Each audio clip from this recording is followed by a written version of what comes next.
Hello and welcome. Thank you for all faculty attending the specific global grants info session that talks about faculty-led study abroad seed grants. My name is Lauren Marigali Ferrer. I'm the director of study abroad, and I'm joined by my colleague. I'll let you introduce yourself. Hi, everybody. My name is Rocio Ruiz, and I'm the assistant director for the short-term programs. My role within Rutgers Global is that I work directly with the faculty members to plan the program. So my section of this session will actually be what happens after you receive this award, and you actually do need to plan the program. So I'll Yeah, talk then. great. So agenda wise, this is what we have in store for you. We're going to a little bit of an overview of our office. We'll talk about the two grants that we do have that fall into our category. I'll highlight the application process, and then we'll begin to dive into the characteristics of successful programs and successful proposals, what our selection criteria are, and then as Rocio shared, we do want to preview the process once you've been given the grant of what it will actually entail to lead a program. And then we'll save at the end for questions that you might have specific to this or just specific to your programs that you're thinking about building for study abroad. All right. So just to share, this is our mission statement. I do like to begin a lot of our presentations with our mission because I like that the community knows that our programs are credit bearing opportunities. So we want to design programs that are academically rigorous, degree relevant, culturally transformative, and empower students to make an impact in local and global communities. And you'll see that as a thread through a lot of the conversation that we're having in the way we want you to design and think about building your programs. So who does Rutgers Global Study Abroad serve? I call our office a pan-Rutgers office. So we work with all campuses, all institutions, Rutgers Newark, Rutgers New Brunswick, Rutgers Camden, and Rutgers Health to formulate study abroad opportunities. So we liaise from the faculty side to the academic affairs to the student life element. In 2024, 2025, so this past cycle, we sent over 1,000 students on study abroad opportunities on our programs. We offer more, but we had 107 programs that had students participating on them, and we were in 41 different countries. So I think all told, we have about 150 opportunities that we offer annually. Some students choose not to go into all of them. That's why the number just lowers for numbers of participation. And we're usually anywhere between 50 and 60 countries that we have study abroad opportunities that exist. And then specific to the faculty-led side, this past year we had over 500 students participating on those types of programs, which translates into about 44 faculty-led opportunities that we offer. So Rocio is a very busy director here on that front with our faculty-led programs. Talking about the grants themselves and the kind of the delineation between the two. So this year and for the second year in a row, we've offered two types of seed grants that fall in the faculty-led category. The first is a site exploration grant, and it is just that. It's for faculty to look into a location as a potential study abroad destination. So you can use this chart to kind of compare between the two types of grants. So the first one is the exploration component. So you're really using the funding to explore this, to scout out the location, to meet with local partners, assess things that go into building the program, like what are some accommodation options, how does transit work, what are those options for getting between places as you're doing site visits on the program. program. So really looking into this as a potential destination site for this study abroad program. This award is up to $3,500 for the exploration. And usually that can cover, about a 1 week trip to the site to explore those things. Our office also, if given this grant, has a checklist that can be helpful for faculty to utilize. So as you're exploring this site, you can utilize the checklist to kind of go through what are some of the things you should be looking into beyond the primary use of funds outlined here. The second grant opportunity is perhaps the most traditional building a study abroad program as a result of the funding or the award. And so the award for the program implementation grant is up to $6,500 for that.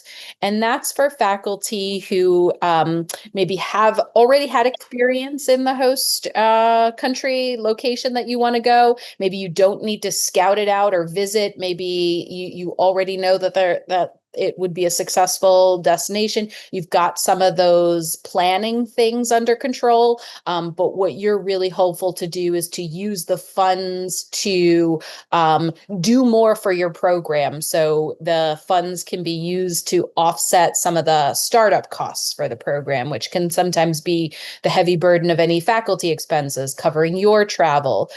Maybe the funding could also be used for exciting ideas that you have for campus recruitment that might cost something to actually operate the program, or just because sometimes in the first year you learn and you know things, and sometimes the first year tends to be the most expensive because you've only had experience with one location, one hotel, one kind of vendor, and as you reiterate the program each year, you find better deals or better opportunities or a program that can be streamlined from a budgetary perspective. So we really use that upfront award of the $6,500 to offset those costs. So those are the two categories, and hopefully that kind of helps delineate which grant you should be considering and applying for. For faculty who apply for this year for the site exploration grant, you are still maybe then next year eligible to apply for the program implementation grant.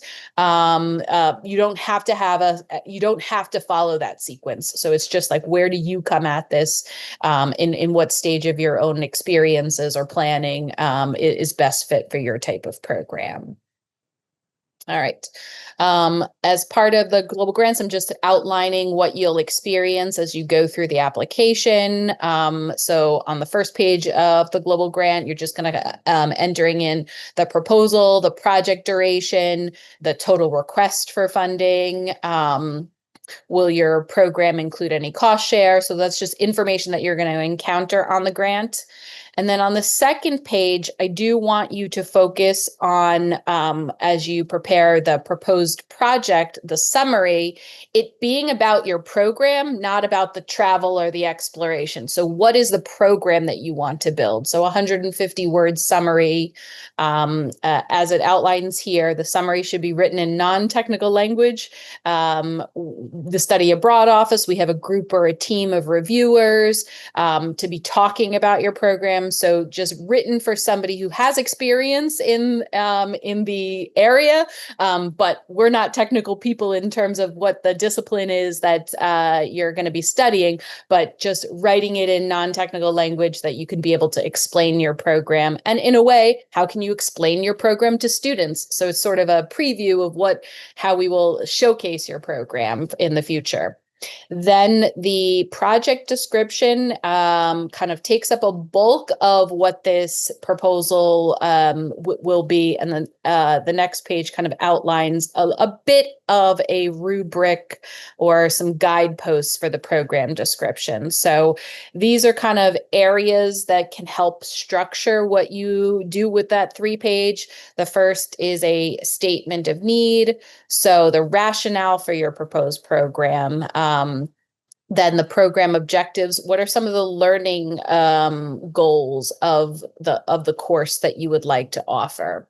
When it comes to project design and structure, outlining a list of activities that you want students to have experiences with, who are potential partners that you are considering working with, what is the overall timeline for your study abroad program? Is this going to be a 1 week, 3 credit course that you would like to develop? Or is this going to be a 6 week, 6 credit opportunity? So what is the whole structure of your program? How will you do fulfill some contact hours? And what will you be doing as a part of that? So then that's the project design area. Speaking about innovation, this is a little bit of a comparison and for faculty to sort of get to know what are the types of programs that we actually offer. So how is this unique to programs that already exist? Or maybe you want to help highlight how this is unique for something that your department needs. And then for you to describe how this activity is a high impact learning activity. Coming out of the academic master plan, high impact learning is something that the chancellor is always looking for. And so we've been tasked to incorporate that in study abroad in ways and to really showcase that. So as you guys write your proposals, spelling that out pretty clearly will help us to identify, good opportunities for students that meet those goals. The fifth area, potential for beneficial partnership. So again, who are your partners? What will you be doing? How will you be interfacing them? Your partners could be another institution abroad that you're going to align with, whether it's using their campus space, whether it's using their faculty, or it could be a partner that's a cultural partner, or even a vendor on site that organizes academic tours or things like that. So the elements to the partnership doesn't have to be going down one lane where it is another university partner.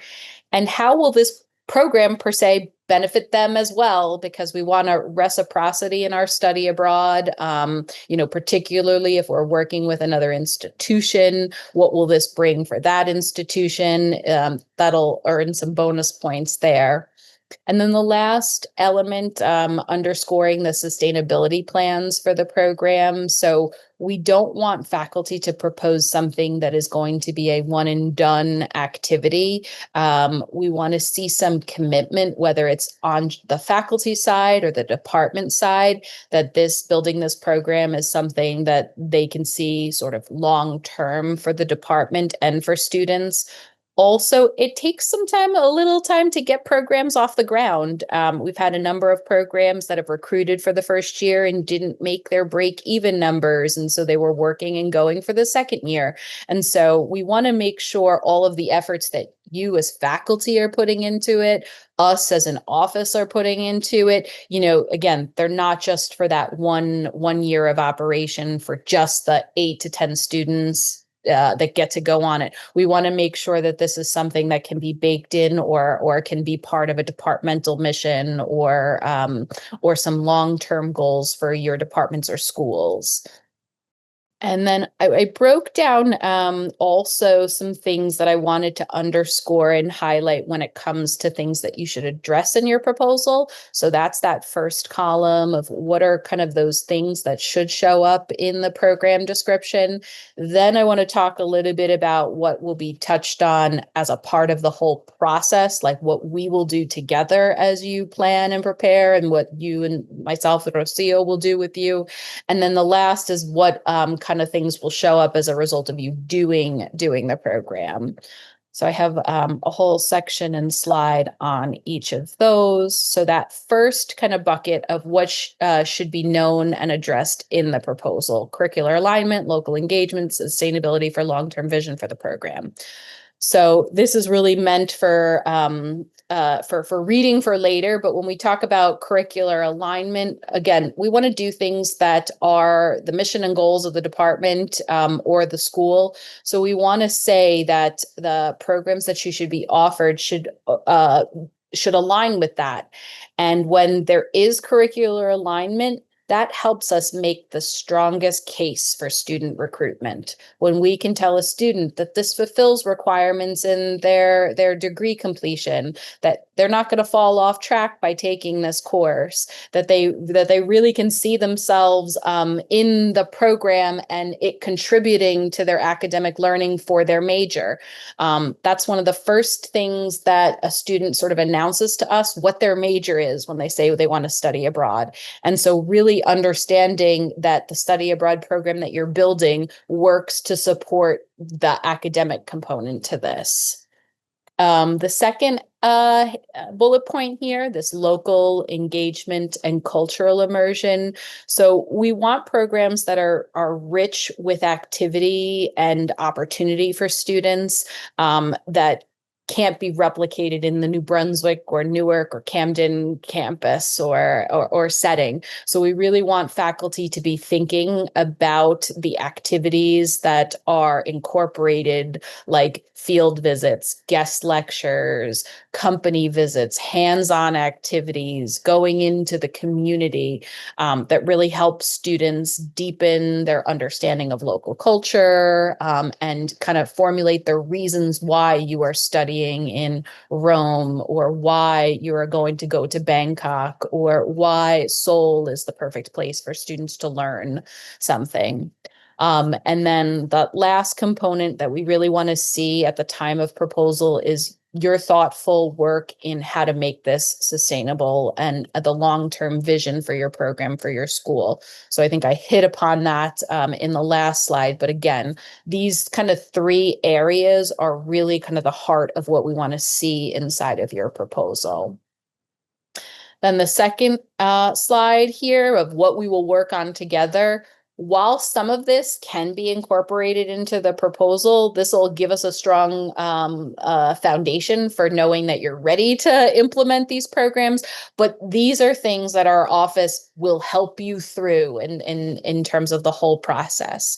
So defined logistics and risk management. We, of course, want to make sure these programs are planned carefully and they're safe, and that they meet all the standards of the university when it comes to risk, health, and safety. But we will help you through those things. So faculty should be considering that as they're thinking about their program, particularly if you're going to countries or regions or locations that are already maybe a little bit have already been identified as maybe State Department warning areas, level 2s, or kind of some parts of the country might even already be identified as level 3s, things like that. But even the activities that you're incorporating into your programs, are you working with vulnerable populations? What field work are you doing that could be a cause for concern?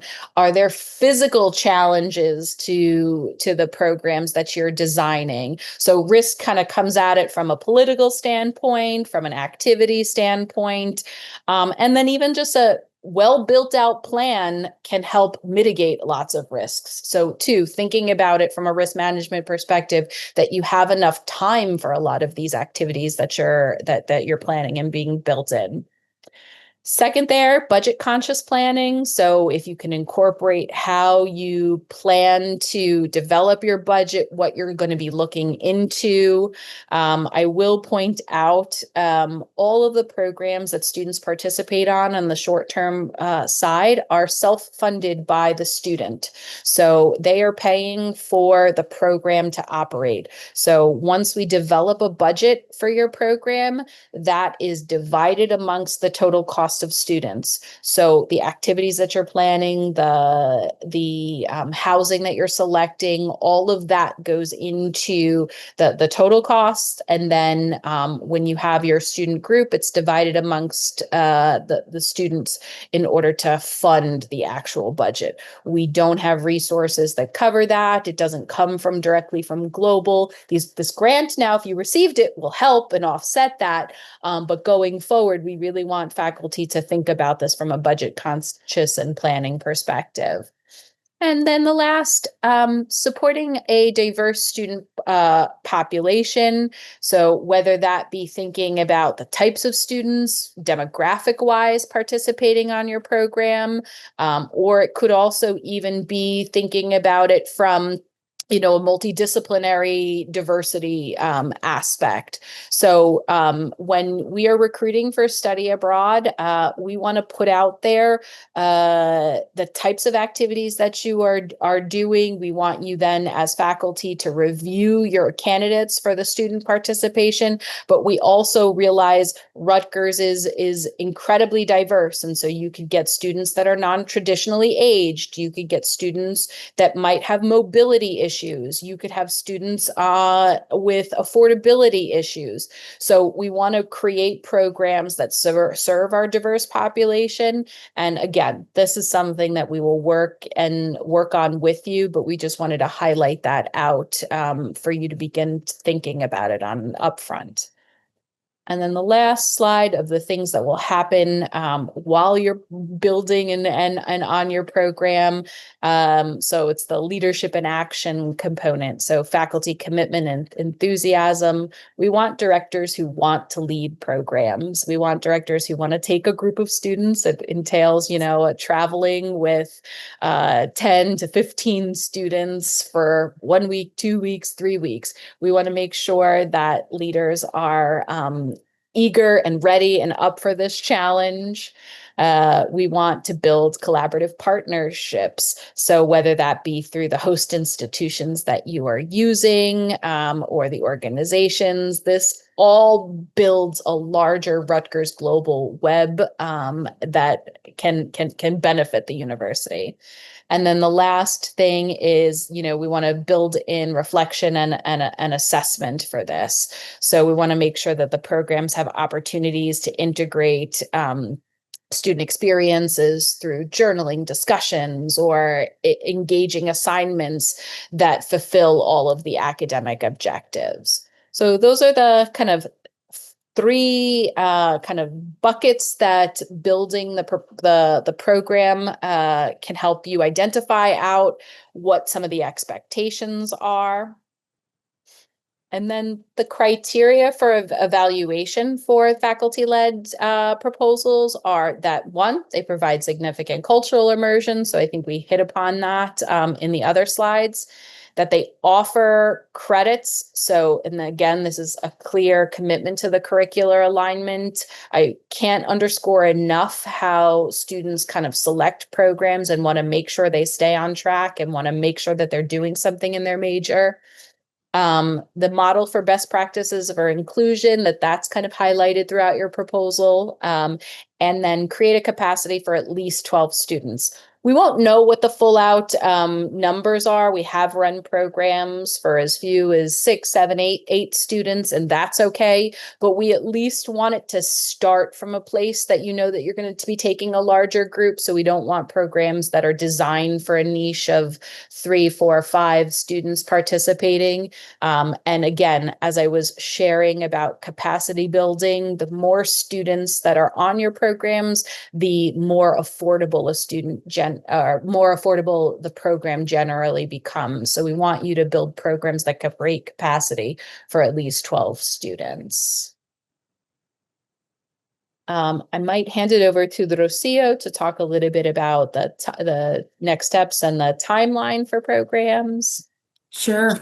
Okay, so, and like we were saying, and there was also a question in the chat, these slides are going to be shared and the recording is going to be available. So we're not expecting you to memorize this, but typically we start working with faculty about a year in advance, and we kind of work backwards thinking of when the deadline for student applications is going to be, which normally coincides about the time that our vendors overseas start asking us for deposit, for payment. So by then we really need to know how many students have committed to the program, and then working backwards, giving ourselves time to recruit those students, plan the courses, get those course curriculum approvals, and really start the process. So about a year in advance. Okay. So, I don't know, does anybody have a question first about the grant itself or the grant proposal before I dive into the second part? Yes. I actually missed the beginning, so I was wondering whether we have to apply for the exploration grant before we can do the real one. No, you can apply for the program implementation grant. The program implementation grant is just designed for faculty who have a significant knowledge on site. So you can go directly to the program implementation grant. We don't need to have the first one, right? Yeah. No. Because, I mean, we do give you a little background if it's necessary. I did make a couple of trips with Rutgers Global and made a little bit of headway, but not significant, not knowing that we were really going to, apply for something like this. So I have some idea, but not a lot. I have to do a little bit of legwork prior to applying because I don't have the details of exactly where they will go. But the point is that our students over here, we have some premise. So I want to send students from here to, say, institutions abroad for an experiential time. So I was like, do I need to do this and then that, or can I do this? Nope. Okay. I mean, the site exploration grant was a new grant as of last year. So that was sort of to help faculty who didn't have experience or wanted to build a program, but needed to hammer out some of the logistics. So some of the things that you would be doing in building your program, it might just benefit by having more time rather than another visit. My questions is what is the differences in the project description for the site exploration versus the program implementation grant?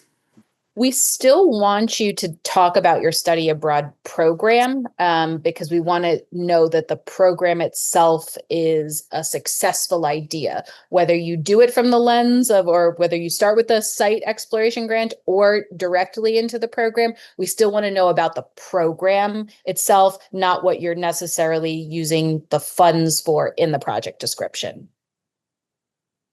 Okay. So that being said, the program should be fully developed, either one for either. I mean, project. Conceptually, it should have some of those anchors that I was speaking about. But if the program itself isn't fully developed, maybe it does benefit you by starting with a site exploration grant, because that will give you more context to maybe forge new partners or explore activities that actually can be done on your program. Okay. Thank you so much. I was looking for the site exploration grant, to take the students to Nepal. I don't think we do have a program like at our campus level. I don't know, like university-wise, if we have any of the program developed, the study abroad program to take a student to Nepal. I'm very interested. I think I need to think about a little bit more logistic because for the 1 week, I think in terms of the, it might be like feasibility purpose, maybe it might not be possible. So I think I need to talk to one about like some of the design aspects. But at least we might need a week for the site. So I'm still like kind of working on it. I am familiar about the site, but I still need to develop some other aspects. So site exploration might be the first one that I'm like, more prominent to. Great. Okay. Yeah, of course. So what I'm going to talk about is kind of the next part in really developing the program to take students. So this is after you've come back from your site exploration and you have a better idea of what type of program you want to offer and what the logistics will look like. We suggest starting with a meeting with myself. I'll include Lauren. I will, depending also on the location, we might, or the type of activity, we might also include Kara Amaratis from the Rutgers Risk Management Office. And we'll talk about what the idea is and make sure that it is something that is supported by your department and there is an existing course number attached to it, or whether you need to submit it for a curriculum committee review. We have a program proposal that's going to be different than the proposal you complete for the grant, and that really hones in on what are the objectives, the itinerary, the actual budget for the course itself. And that proposal has to be signed by your undergrad program director, your chair, and your dean. And then we will start building the program. So that means you will tell us, this is the group of students that I think would benefit and should be eligible for this program, by criteria or prerequisites for the students. We're going to develop a nice webpage that has pictures and a summary of the program, and also in a direct application link that will give students access to the the student application management portal. It's called Teradata. So it's something that's going to be new to most of you. We will give you access and a little bit of training so that you can see how to look at how many students are applying and what progress they are making. But our team is really the one that's on a daily basis. We're checking for application completion and encouraging students to apply for programs. A very important part of the program development is establishing the budget. Like Lauren was saying, there isn't a separate pot of money to fund these programs. So every program is self-funded and needs to be sustainable. The professor to student ratio is very important in determining the cost of the program. And we have to manage that with the quality and the safety. So on the one hand, we might say, okay, well, if I accept 20 students and I use 20 students as my break even, the program's going to be super cheap. And yes, but one professor by themselves probably can't manage 20 students and also teach and do everything that is required of them when they run a program. So we typically use evens of 8 to 10, 12 at the most. If there are 2 faculty, 15 students, 16 students is a good number, but again, we have to balance it with how many students we really think will be applying and able to submit or commit to a first-time program. Recruiting, that's another reason why we start early. We have a study abroad fair that happens every fall. We develop information sessions, and these are some that we do ourselves with our team here. We have them in person, we have them online. But also we encourage all the faculty to do information sessions themselves, where it's them talking about their program.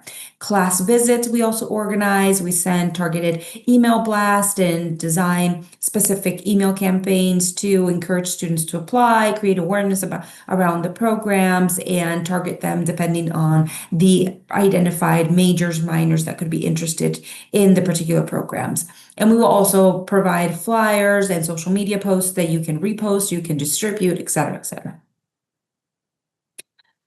When it comes to accepting the students for your program, you will let us know who you want to accept. We will tell you, okay, there are 10 students that have completed their application and that are ready for you to review. You can read their short personal statements, you can check their transcripts, and then you will let us know, okay, I want to accept these students. I didn't like these applications, so I'm rejecting them. And these students are just going to be waitlisted in case anybody else comes along.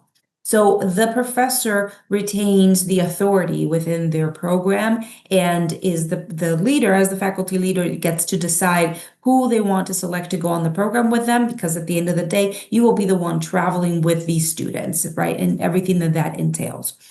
When it comes time to preparing to go, we have several trainings. So on the one hand, we'll have a finance training that is mandatory because part of your role as a faculty leader will be to make sure that we have all the invoices that we need to pay, get us in touch with the people that we need to know abroad so we can onboard them into the system.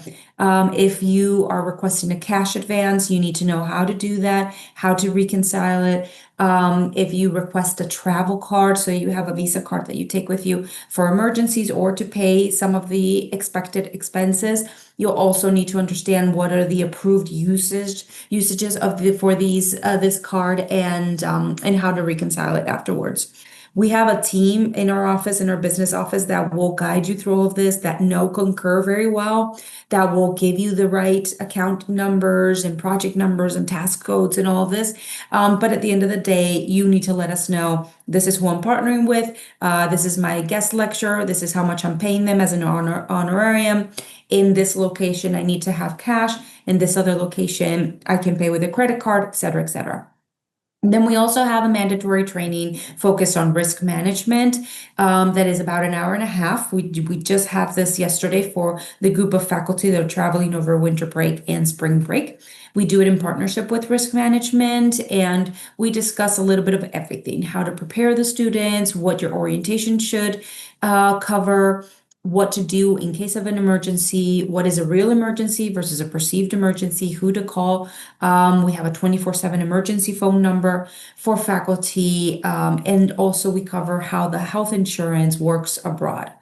And then we have orientations for students. So we conduct an orientation that is pretty broad, about also like an hour and a half long for students, covering all the basics. We also have a Canvas course that they have to complete. But then we ask you to do another program-specific orientation with just your students that will focus on the cultural norms and expectations and academic goals of your program in particular. Yep. And then when you are running the program as the faculty leader, you're going to not only teach, but also you'll be the guide, the parents, the role model, the cultural translator, the translator, all of these things. And you have to keep track of the expenses, and keep us updated back here, making sure if everything's going well, everybody arrives and the program's going great, wonderful. If it's half of my students have their flights delayed, we also want to know that. So just keeping an open communication with us while you're abroad. Our office is working. We have a 24/7 emergency number, like I said. We check email every day. So that if you run into any hiccups, we are here to support you. And when you come back, we will send you a final list of instructions. Some of them will be about the grade submissions, and the other part will be about expense management and reconciliation of the budget. We will debrief, and if the program was a success and you can't wait to do it again, then we will plan, make any changes that we need to do, and repeat the whole process. It typically takes a program 2 to 3 times running to really nail down how it should work and iron out all the kinks. Okay. Any questions? I feel like we threw a lot at you really quickly. And There is a possibility that I'd like to meet one-on-one before I voice. So I might email you guys with the request, if that's okay. Sure. Let me put my email address in the chat. Sure. That would be great. Thank you. Okay. And Sanjita, you were asking if there's a focal contact person for site exploration grants. Would that be Joanne? Not specifically. I'm happy to talk to anybody about site exploration. But you can contact either me or you or Theo, really. Okay. And just from a financial standpoint, there are probably two there's 2 different ways that the grant then is managed if you're getting a site exploration grant versus the program implementation grant.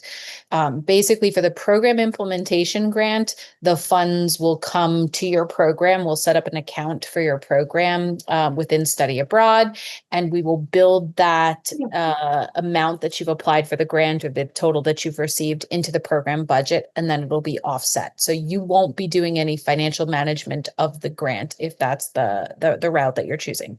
For the site exploration grant, that is on you, your departmental administrator, to tabulate and work on the funding for the grant. So Joanna and Afia in the global office will disperse the money to your point of contact, and you will be doing your own reconciliations for that. So one side it's managed by you, the other side it's managed by us for the program implementation.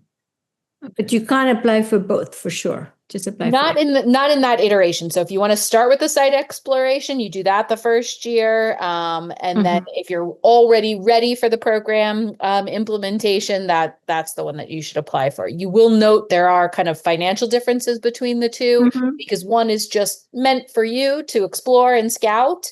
It should cover, it has for the most part covered a good majority of exploration funding for faculty to look into the site. And then the second one is meant to basically help offset costs for students. Reporting will be helpful for sure. Good. I think it was really helpful for me, and your slides are great, to see that the project description should talk about, and obviously you want to know what I'm going to be doing on the site exploration, but when you talk about the objectives and the program design, what you really are looking for is, the project objectives, the project objectives and the project design. What you're really looking for is the objectives and the design of the program that will be exactly right. Exactly. That makes, because I was trying to think, what is the methodology of my site visit? Well, I'm going to talk to people and go to different places. Right. Okay, great. And again, and you don't have to belabor the budget narrative to a certain degree, because, we will really help you through it. If it's for the program implementation, it's sort of like we will give you a template that is probably 10 times more confusing. But we will help you through it. In terms of then the budget narrative for the site exploration, we just want to make sure you're working in the parameters of what is allowable in the expenses. So don't worry too much about the budget narrative. I think for the submissions, the heart and soul of this is, what is the program that you want to build? What are the objectives that you want your students to achieve? How is this curricularly aligned? And how is this going to be sustainable for the school?